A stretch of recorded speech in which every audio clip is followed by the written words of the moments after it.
mas ainda iremos fazer um período de clamor aqui. O Espírito Santo me incomodou para orar por cura. Não é à toa que a pastora falou aqui sobre cura.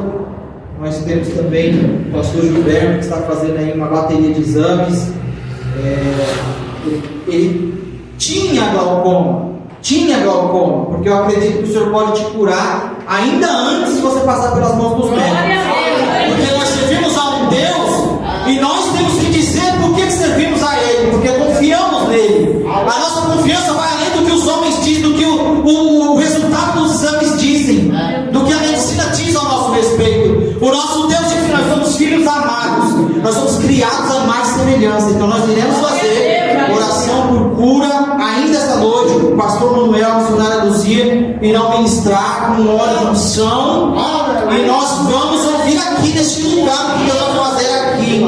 Como eu disse naquele dia, o Senhor quer que nós que estamos aqui, venhamos a nos revestir, para depois a gente dar. Primeiro a gente vai buscar, a gente vai se encher, para depois a gente dar. Amém? Aproveitando os irmãos que estão em pé, agradeço a presença de todos que estão aqui essa noite. Melhor coisa é estarmos reunidos neste lugar e iniciarmos a nossa semana na presença daquele que tudo é, daquele que tudo pode fazer. Abra sua Bíblia no livro de Lucas, no capítulo 5. Foi a palavra que o Senhor colocou no meu coração. Já foi. Bora. Louvado seja Deus. Glória.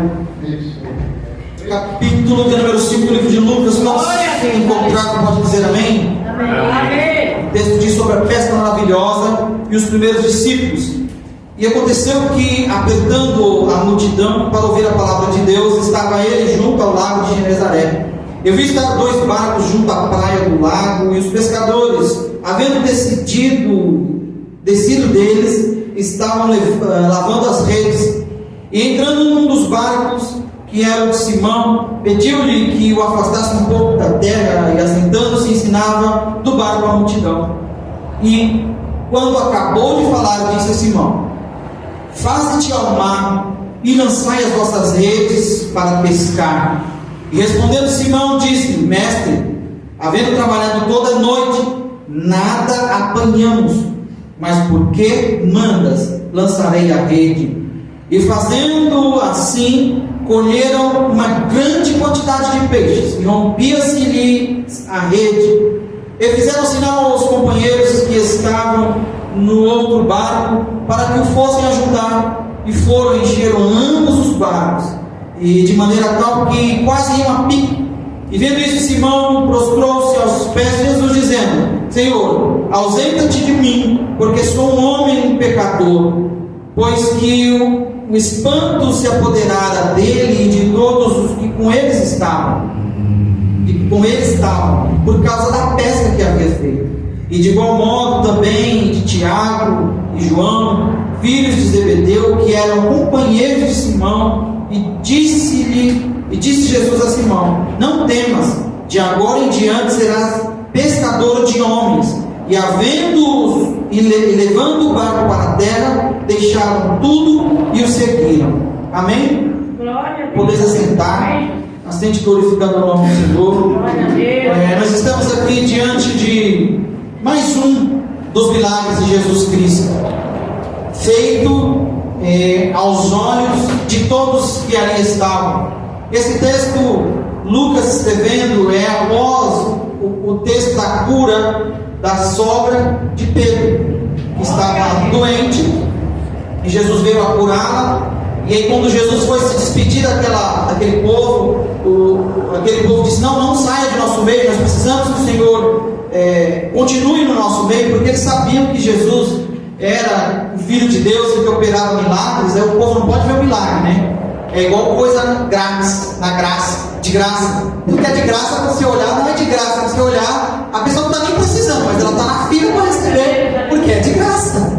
Então, quando Jesus curou a sogra de Pedro, muito se ouviu falar dessa cura. Então as pessoas levavam até Jesus enfermos para que ele o curasse, de tal forma que se Jesus ficasse ali, e de manhã, de tarde, de noite, tinha pessoas para serem curadas. Então Jesus falou assim: não, convém também que o evangelho do meu Pai essa palavra seja levada a outras pessoas para que elas conheçam. E aí Jesus tentando ir para um lugar em deserto. Se você olhar os versículos do capítulo 4, vai dizer: Jesus procurou um local em secreto para estar, mas ele não podia, porque a multidão ficava procurando onde é que ele está. E aí Jesus chegou e viu que esses homens eles estavam trabalhando quando Jesus chegou? Não estavam mais trabalhando, eles estavam guardando as suas ferramentas. Você já viu para falar que eles estavam guardando, dobrando as redes, porque eles tinham vindo de uma noite cansativa de pesca e não haviam pescado nem peixe. Observa que o texto está falando de homens que eram peritos na pesca. Sim ou não? Não está escrito, mas a gente sabe. Se eles eram pescadores, é igual um pedreiro. Ele é perito na área de ser pedreiro. Contador, igual eu. Não sou contador de história, não. Contador de ofício. Então eu sou perito na minha área. A minha esposa já não conhece muito de contabilidade, mas ela é perita na área do ensino. E por falar em ensino, parabéns pelo seu dia, pastor e professor Gilberto, a todos os professores que estão presentes, parabéns pelo seu dia. Hoje é comemorado o Dia do Professor, né? Essa data é tão importante, né? Quem nunca teve um professor na vida, né? O maior dos professores está aqui em nosso meio. O nosso Deus está presente. E quem melhor para ensinar do que Ele? Não é verdade? A questão é que Ele não tem muita teoria. A questão é que Ele já te joga na prática. É praticamente assim: sabe nadar? Não, Senhor. Ele te joga dentro da água. Aprenda a nadar. Aí você, Senhor. E aí você vai tentando. Você acaba aprendendo com Deus, vivendo experiências com Ele. É assim ou não é? Nós todos que estamos aqui vivemos experiências tremendas com Deus, e Ele é o nosso maior professor. Amém? Apenas para não deixar passar essa data importante, agora vamos voltar aqui. Então eu estava falando que eles estavam preparando as redes, ou seja, preparando ali as suas coisas para ir embora. Obviamente estavam cansados, porque pescaram de noite, no mar, talvez tão bravio ou não, mas a questão é: quem trabalha à noite sabe que é cansativo, né? Trabalhar à noite, porque o ser humano praticamente foi criado para descansar à noite, e eles estavam trabalhando à noite, mas não pescaram um peixe sequer para contar a história. Daí quando Jesus chegou, viu que eles estavam ali, observa que Jesus aproveitou a oportunidade. Bom, eu preciso falar para esse povo a palavra do meu Pai, mas se eu ficar entre eles, vai ficar aquela coisa: cura meu servo, cura minha sogra, cura meu filho. Então Jesus pediu: eu posso pegar o barco de vocês emprestado?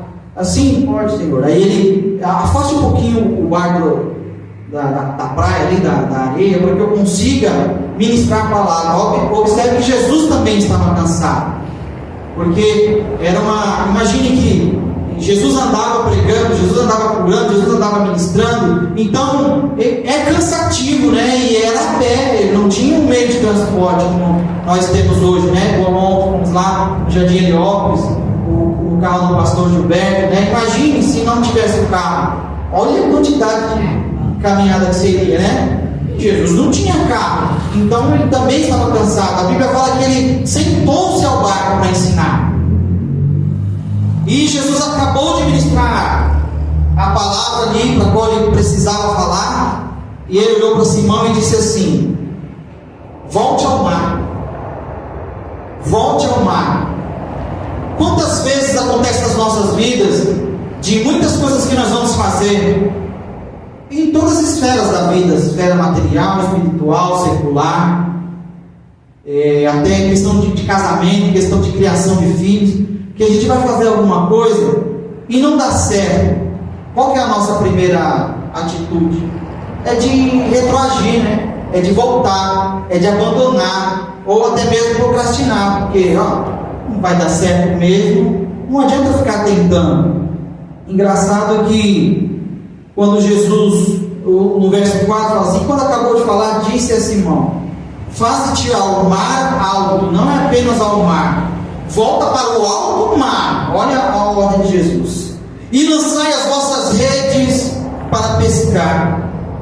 E aí é como se Simão estivesse olhando para o Senhor Jesus e falando assim: o Senhor está de brincadeira, né? O Senhor chegou aqui, viu que a gente estava guardando as nossas redes, porque nós passamos de uma noite toda, nós somos peritos na pesca e não pescamos um peixe sequer.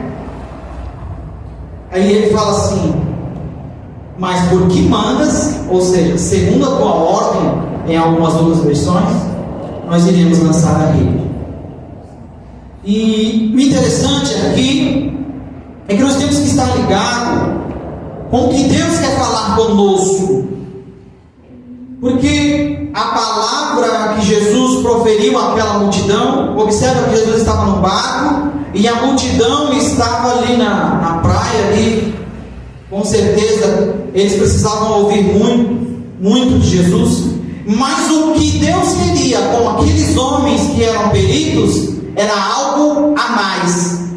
Mas, Diácono Cleiton, como você pode provar isso? A ordem de Jesus foi para que eles voltassem onde? Ao mar alto. Para quê? Para pescar. Então, às vezes Deus quer nos levar, Deus quer nos tirar de um local raso para levar para um local mais profundo, e a gente não está entendendo. Por que eles não conseguiram pescar aqui na primeira pesca? Porque eles foram com as forças deles. Provavelmente estavam no alto mar, eles tinham uma forma de chamar os peixes, eles tinham a isca certa, eles sabiam como fazer, porque eles eram pescadores.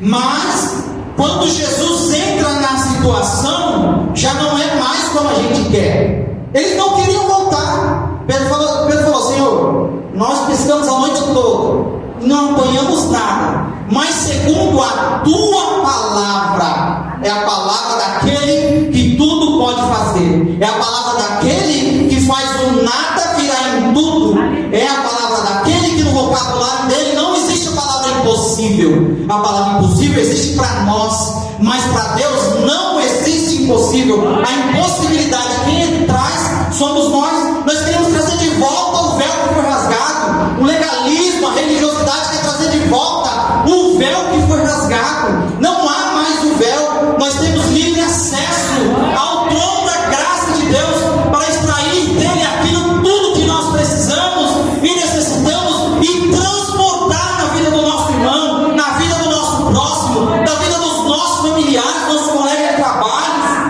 Olha só que coisa maravilhosa. Então o Senhor queria algo a mais com esses homens, e no final do texto você vai entender. Então Jesus diz: volte para o alto mar, porque Deus precisa levar eu e você a águas profundas, não mais sendo tratado com biscoitinhos, com pãozinho, não. O Senhor quer algo mais. Se você entrou com água pelos artérios, ela precisa subir até os joelhos e depois chegar até os lombos, e depois você precisa mergulhar nesse oceano de graça.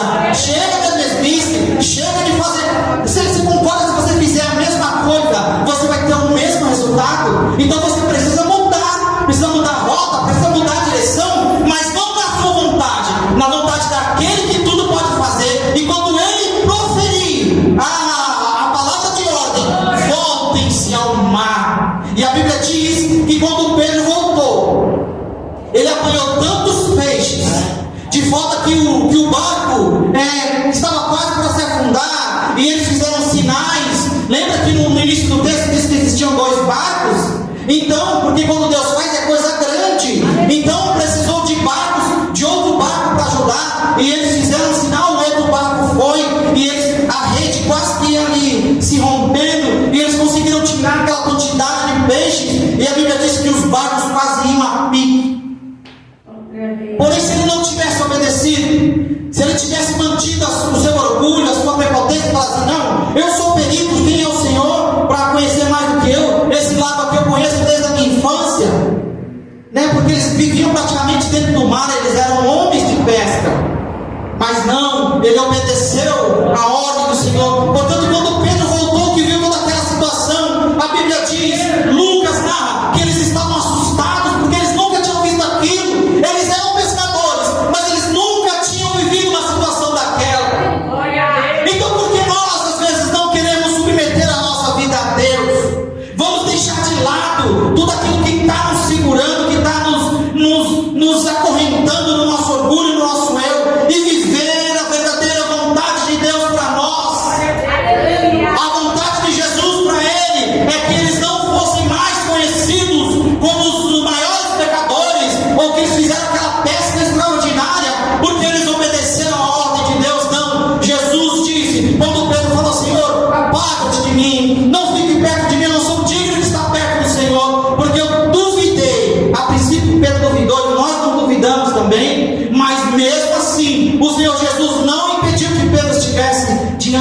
dele: Senhor, e ele disse, glória a Deus, e disse Jesus a Simão: não temas, de agora em diante serás pescador de homens.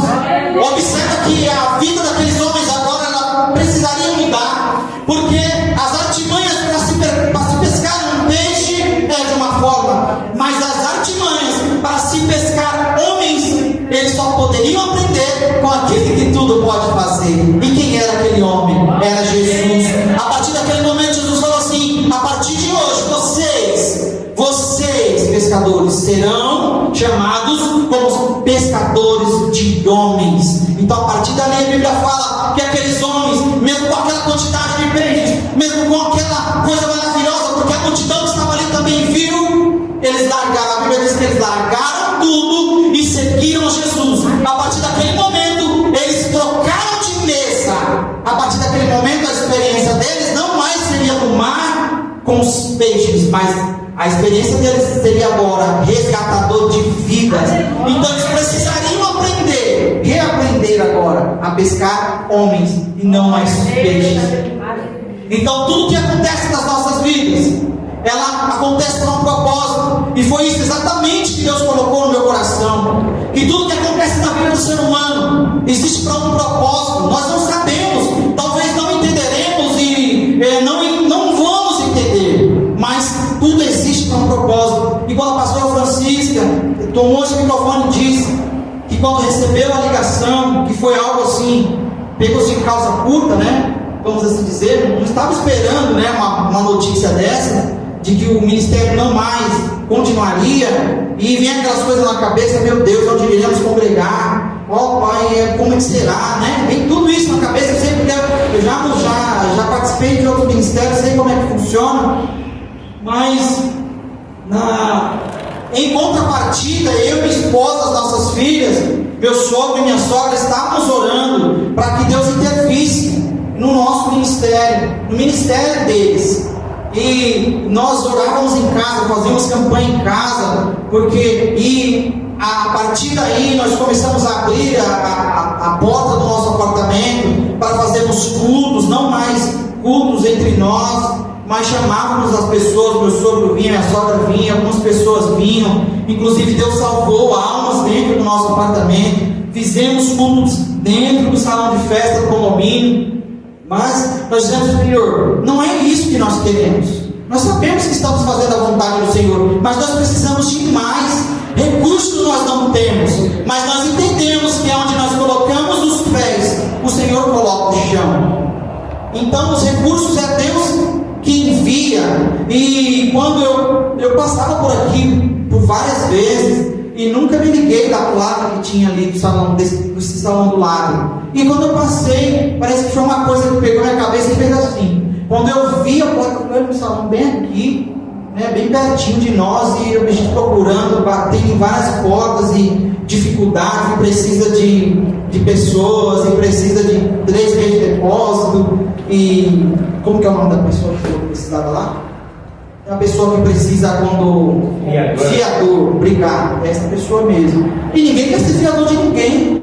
E aí a gente orando, e eu passei, liguei para a imobiliária, marcamos o dia da visita. Quando chegou no dia da visita, meu sogro e minha sogra vieram lá da Zona Sul de São Paulo. Nós viemos, graças a Deus deu certo. E aí ficou aquele ponto de interrogação: mas existe uma congregação do lado, como é que vai ser? Eu sou com experiência de igreja, muitos anos, só esse ministério tem 95 anos. 1995, começou em 1995, mas ele já abria a casa dele lá, fazia cultos, né? Minha esposa falou que o senhor fazia, abria a casa, fazia cultos, aquela sala enchia de pessoas que ouviam a palavra de Deus. Então ele tem experiência nesse negócio, e ele falou: é bem provável que não vai dar certo, o pastor daí não vai gostar de ter uma igreja do lado, né?